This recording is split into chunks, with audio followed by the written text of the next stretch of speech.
lang, tatanungin ko na lang po yung sa loobin po ninyo, bakit niyo po kinokontra po yung dagdag contribution po, no? Na talaga pong ipapatupad na dapat po ng SSS ngayong taon na ito.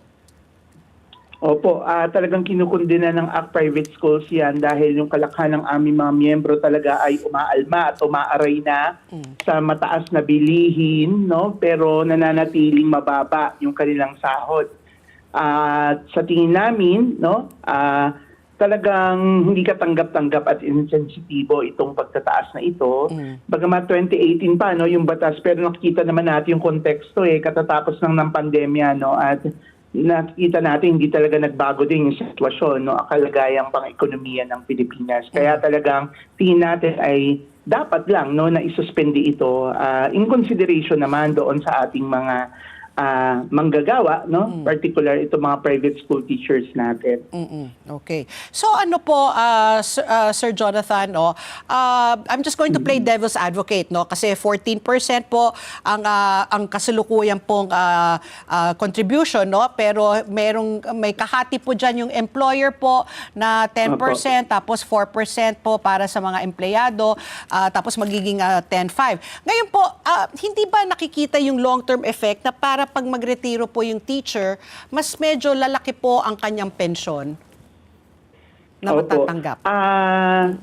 Sa kasalukuyan po kasi, no, ang ang sinasabi din ng mga teachers natin. Actually, galing ako sa isang malaking universidad, no, at pinag-uusapan nga namin, no, yung mga full professors na namin, halimbawa, parang may maximum lang na nakukuha talaga na pensyon, no. Yung halaga na yon ay sa tingin namin hindi talaga yon nakakabuhay, no. Halimbawa pag nagretiro ka, napakalayo nito kung halimbawa nasa government service ka. Ang layo talaga ng pensyon, no, kung magtatapos ka or halimbawa ay magre-retiro ka sa mga private sector. So sa tingin natin dapat ay habulin din yung ganoong gap din. Ang nakikita natin diyan yung long term nga no, sinasabi nila, pero ang pangunahin kasing idinadahilan ng SSS yung financial health nito. Yes. Kung titignan natin, yung pinanggagalingan naman nito ay nagmumula doon sa hindi efficient na pagkolekta nila doon sa mga binabanggit nga ng COA report ng mga delinquent employers mismo, no? Parang 89.17 billion, no? Yung hindi nakokolekta ng SSS. So sa tingin natin, kolektahin muna yon, magkaroon muna ng efficient mechanism bago magtaas uli ng panibago kagaya nito. Oo.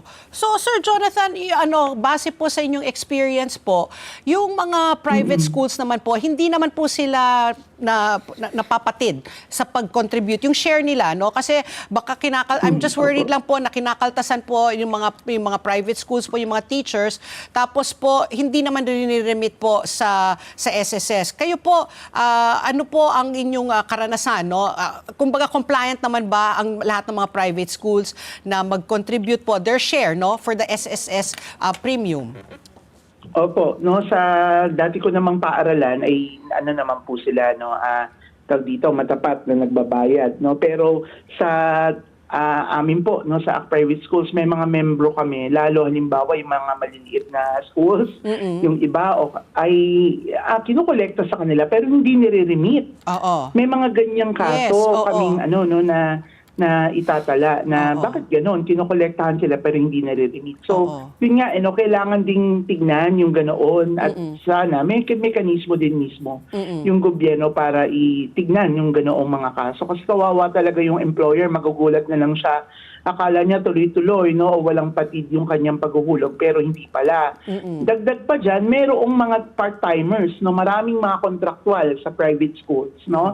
At pag naputol, syempre, ay napuputol din, no. Halimbawa, dahil iba dyan, semestral basis, no, later ay mapuputol din yung kanilang contribution. So, may impact yun no, later doon sa kanilang retirement, no, o yung pension na matatanggap nila. So, kaya dapat ayusin yung ganoong mga mekanismo sana bago magkolekta at magdagdag ulit ng contribution.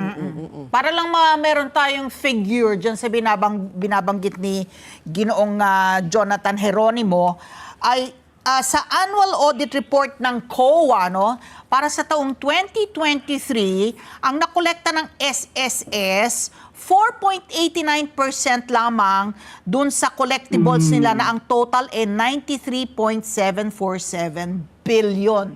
So napaka-inefficient nila kung 4.89% lamang ang nakolekta nila dun sa kanilang collectibles. So ang punto, huwag niyo nang taasan yung contribution ng mga nagre-remit.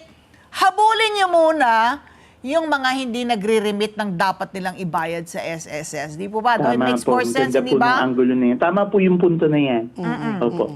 Ngayon, ang tanong ko, kasi nga ang sinasabi ninyo dito sa inyong Facebook post din, na hindi, ito, magtataas na naman ang premium contribution, ganong ni hindi nga naibigay yung supposed to be noong 2016, hindi ba merong hike? Opo, 2016. May Opo.